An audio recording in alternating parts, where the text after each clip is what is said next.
kos by die stasie. Handelinge 9 vers 1 sê, Saulus, wat nog steeds dreigemente en moord teen die disippels van die Here aangeblaas het na die hoëpriester gegaan en van hom briewe gevra aan die sinagoges in Damaskus, sodat, indien hy enige mense opspoor wat aanhangers van die weg is, mans sowel as vroue, hy hulle geboeid na Jerusalem kon bring.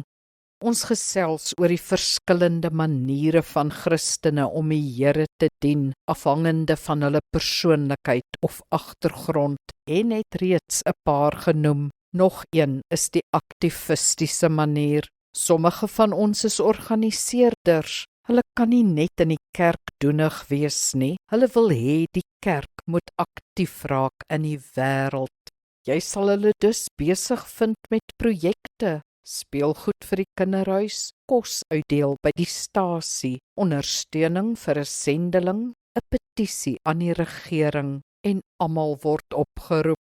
Is jy passievol oor behoeftes wat die kerk moet aanspreek, geleenthede wat aangegryp moet word? Het jy energie en groot geloof? Wag jy nie nog vir ander nie, jy begin so lank self. Wel wonderlik, jy is iemand wat dinge laat gebeur.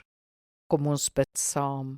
Here, so ywerig as wat Saulus teen die kerk was, so ywerig het hy vir die kerk geword. Maak my soos hy. Help my egter dat ek in my werk vir U nie my geestelike lewe of gebedslewe agterweë laat nie. Amen. Die Here seën jou.